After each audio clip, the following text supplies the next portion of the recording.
ही आपली परसबाग आहे, म्हणजे मराठीमध्ये आपण त्याला किचन गार्डन म्हणतो. सो ज्यांना परसबाग नाही समजलं त्यांना किचन गार्डन. सो हे जे आहे इथे आमचं राहतं घर आहे समोर, आणि त्याच्या आजूबाजूला साधारण ही 3 गुंठ्यामध्ये किचन गार्डन आपण इथे केलेलं आहे. आणि ह्या बागेचा मुख्य उद्देश म्हणजे आपल्या ताटामध्ये लागणारं जे अन्न आहे घरामध्ये आणि कृषी पैठणामध्ये ह्यातल्या भाजीपाला किंवा सीझनल जे फळभाज्या आहेत त्या इथे आपण केल्या जातात, आणि त्यातून आपलं ताट आपल्या शेतामध्ये नैसर्गिक पद्धतीमध्ये आपण याचं उत्पादन घेतो. आता थोडं पुढे आलं तरी चालेल, हे मागची रोपे. सो मुख्य सांगायचा उद्देश म्हणजे काय की जेव्हा आम्ही नैसर्गिक शेती करतो असं जेव्हा म्हणतो तेव्हा बेसिकली काय करतो तर आपल्याला सगळ्यात सुंदर जो निसर्ग आहे तो कुठे बघायला मिळतो, तो म्हणजे जंगलामध्ये. मग जर मला निसर्ग शेती करायची असेल तर याचा अर्थ की मला जंगल उभारलं पाहिजे ज्यामध्ये मानवाला खाण्याकरता अन्नाची सोय झाली पाहिजे. सो असं हे जंगल आपण इथे उभारलेलं आहे. मग हे जंगल कसं उभारायचं तर सगळ्यात सोपं आहे की जंगलातले जे नियम आहेत ते इथे फॉलो करायचे. पण जंगलातला पहिला नियम काय असतो तर जंगलात कुठले एक पीक नसतं. जंगलामध्ये जमिनीच्या खालपासून त्या जमिनीच्या वर 30-40 फुटापर्यंत पूर्ण एक इकोसिस्टीम किंवा एक पर्यावरण असतं. मग आता इथे तुम्ही बघितलं तर इथे आता माझी हळद, आलं, गाजर, मुळा, अरारूट ही सगळी जमिनीच्या खालची पिकं वाढत आहेत जमिनीच्या वरती. नंतर जमिनीच्या वरच्या लेवलला सरफेसला तुम्ही जर बघाल तर सगळीकडे आच्छादन आहे, म्हणजे कुठेही माझी जमीन उघडी नाहीये. तुम्ही जंगलात जर गेला तर जंगलात तुम्हाला जमीन उघडी दिसत नाही, तर जमिनीवरती नेहमी आच्छादन असतं. आता ह्या आच्छादनाचा काय उपयोग आहे तर सगळ्यात पहिल्यांदा म्हणजे माझ्या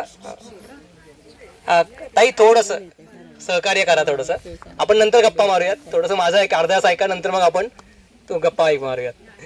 ओके. सो तुम्ही जर बघाल तर ह्याच्या आच्छादनाचा फायदा काय तर माझ्या जमिनीमध्ये अन्न तयार करायचं काम हे बॅक्टेरियाज करतात किंवा सूक्ष्म जीवजंतू करतात, आणि त्यांची जी सर्व्हायवल किंवा त्यांची काम करायची जे टेम्परेचर असतं ते साधारण 17-18 डिग्रीपासून ते 40-35 डिग्रीपर्यंत असतं.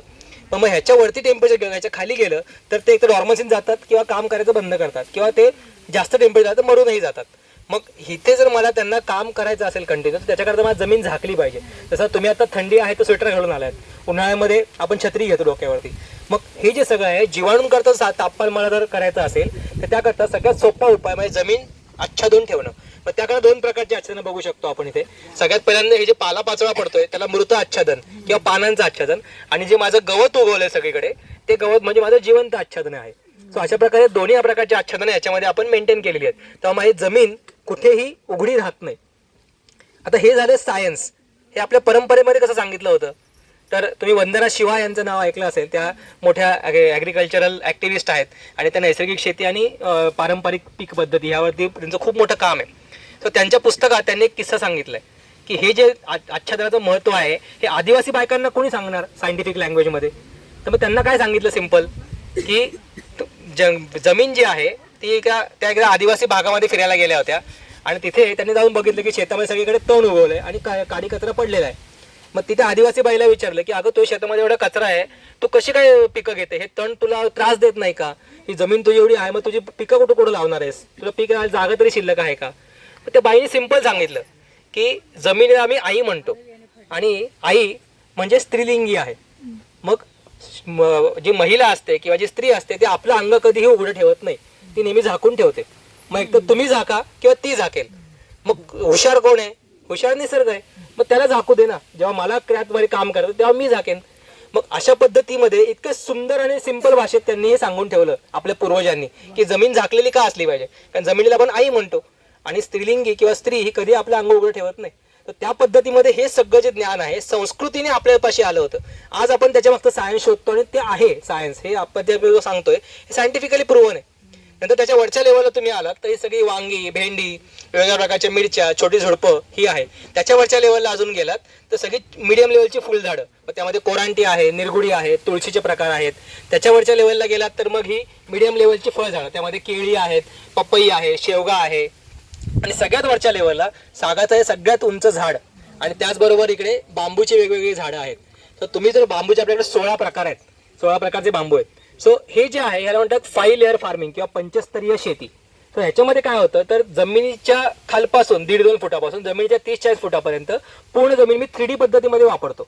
जर मी ते एकच पीक घेतलं असतं गव्हाचं किंवा ज्वारीचं किंवा भाताचं तर माझं फक्त एकच उत्पादन आलं असतं आणि एकाच लेवलला ती जमीन वापरली गेली असती.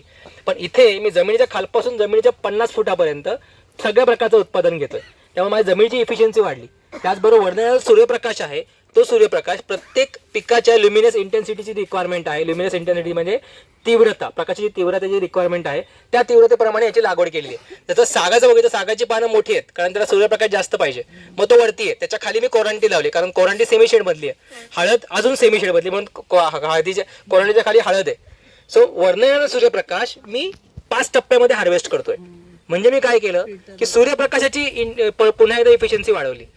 मग आपण जे म्हणतो की नैसर्गिक शेती केली तर जगाचं पोट नाही भरणार, नैसर्गिक शेतीमध्ये उत्पादन कमी आहे, हे काय आहे, खरं आहे का खोटं आहे? तर हे तुम्ही एक उत्पादन घेतलं तर ते खरं होऊ शकतं, पण तुम्ही जर मल्टिपल उत्पादन एका जागी घेतली तर केमिकल फार्मिंगच्या 10 ते 20 पट आपण इथे उत्पादन काढतोय. मग तुम्ही जर इथे बघितलं ते मी 40 प्रकारची पिकं इथे वर्षभर करतो. यामध्ये सगळ्या प्रकारच्या पालेभाज्या, फळभाज्या, फुलभाज्या, फळं, मसाले आणि अगदी खायचा रंग सुद्धा हा इथे पिकवला जातो. सो अशा प्रकारे ह्या बागेतनं 3 गुंठ्यातनं आपली सगळी जी ताटातली गरज आहे ती पूर्ण होते. त्यानंतर तुम्ही पुढचं जर बघाल तर याच्यामध्ये तुम्ही आता ही जी शेती याच्यामध्ये आपण कुठल्या प्रकारे नांगरट करत नाही. जंगलामध्ये कोणी जाऊन खड्डे खोडून झाडं लावत नाही. मग का लावत नाही किंवा शेती माती हलवल्यावरती काय होतं तर पुन्हा हेच की बॅक्टेरिया जे आहेत ते बॅक्टेरिया जर नांगरट करून वरच्या लेवलला आले आणि त्यांना जर ऊन लागलं तर हे सगळे बॅक्टेरिया मरून जातात. आणि मग ह्याच्यामध्ये तुम्ही जर बघा तर केमिकल फार्मिंगमध्ये काय सांगितलं आपल्याला, पहिल्यांदा खोल नांगरट करा, नंतर त्यावरती 4 कुळवाच्या पाळ्या घाला, हे सगळं करून परत जे काडी कचरा आहे त्यातला तो उचलून बाहेर काढा, तो जाळून टाका आणि मग नंतर पीक लावा. आता याच्यामध्ये बॅक्टेरिया शिल्लक राहतील का? बॅक्टेरियांचं जे अन्न आहे ते आपण शेताच्या बाहेर काढलं, मग बॅक्टेरिया मारून टाकले आणि मग आपण जेव्हा हे पीक लावतो त्यावेळी त्याला खाणं कुठं येणार आहे? मग त्याकरता बाहेरनं पिझ्झा बर्गर मागवा, मग त्याकरता केमिकल फार्मिंग करा, मग केमिकल रसायने टाका, रसायने टाकल्यावरती पुन्हा त्याच्यावरती जे किडी येणार त्याच्याकरता पुन्हा कीटकनाशक आहेच. मग सुरू कुठून झालं हे सगळं? जमीन नांगरल्यापासून. त्यामुळे ही जी शेती आहे ही सगळी नो टील फार्म किंवा शून्य मशागत शेती याला म्हटलं जातं. आणि त्याच्या अंतर्गत ह्यामध्ये कुठल्याही बैलचलित किंवा ट्रॅक्टर चलित अवजार ह्यामध्ये चालवलं जात नाही. हे पूर्ण शेती जी आहे ती फावडं, खुरपं आणि हाताने ही केली जाते. आणि मग आता नांगरट नाही करायची, शेतीची मशागत नाही करायची, तर मग इथे आपण पिकं कशी घ्यायची? तर मग त्याकरता आपण इथे बेड तयार केलेले आहेत. तुम्ही जर बघाल ते गादी वाफे आहे म्हणतात त्याला, हे गादी वाफे तयार केलेले आहेत. आणि ह्या गादी वाफ्यामध्ये आपण पुढच्या 12 वर्षाकरता ह्या जीवाणूंकरता खाद्य नेऊन ठेवलेलं आहे. म्हणजे काय केलंय तर सगळ्यात खालच्या लेवलला मोठे मोठे लाकडाचे ओंडके आहेत, त्याच्यावरच्या लेवल झाडाच्या फांद्या आहेत, त्याच्यावरच्या लेवल नारळाच्या झावळ्या आहेत, त्याच्यावरच्या लेवल सुकलेला पालापाचोळा आणि सगळ्यात शेवटी 1 इंच माती आणि 1 इंच खत. तर त्याच्यामध्ये पहिले जे माझे पीक लावतोय ते पहिल्या 2 थरामध्ये वाढणार, 6 महिन्यात पालापाचोळा कुजणार, नारळाच्या झावळ्या कुजायला 4 ते 6 वर्ष लागणार, झाडाच्या फांद्या कुजायला 8 ते 10 वर्ष आणि सगळ्यात शेवटी जे झाडाची खोडं आहेत त्यावरती आधी माझी पावसाळ्यात बुरशी काम करणार.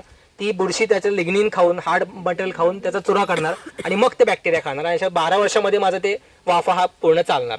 मग ह्याच्यामध्ये तुम्ही बघितलं तर ह्याच्यामध्ये आपण काय केलं, ह्याच्यामध्ये आपण कुठल्या प्रकारची मशागत करायची गरज नाही, फक्त ते वाफ्यावरचं लागवड करायची आणि त्यातूनच काढून खायची.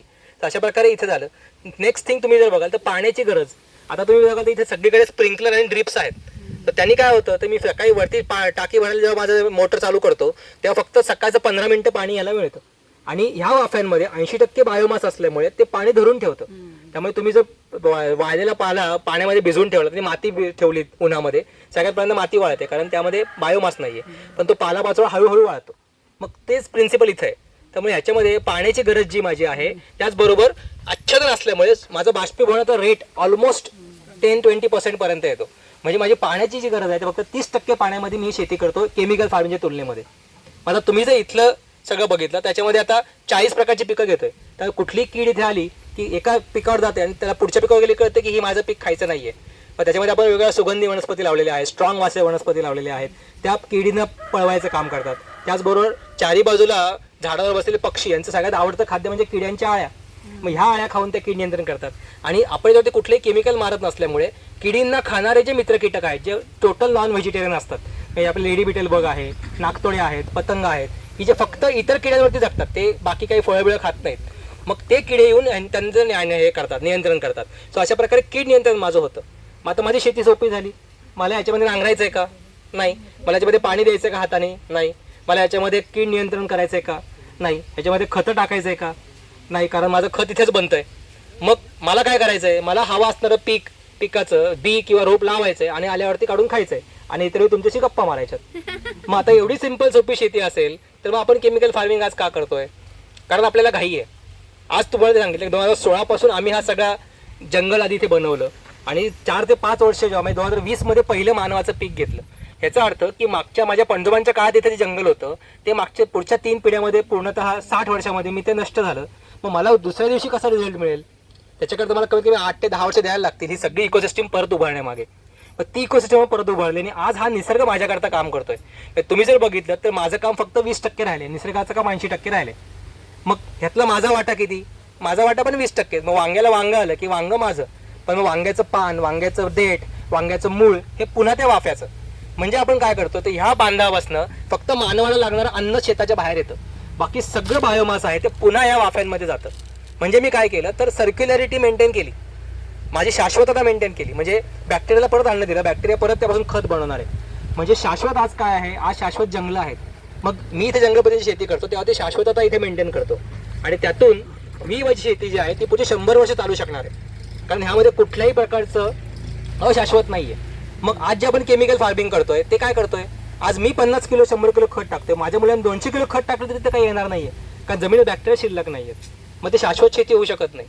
पण ही जी शेती आहे ते माझ्या पुढच्या 10 पिढ्या जरी नाही आल्या, 11व्या पिढीने येऊन पहिलं झाड लावलं तरी ते झाड 10 पट जोमाने वाढणार आहे, कारण ही शाश्वत शेती म्हणतात त्याला.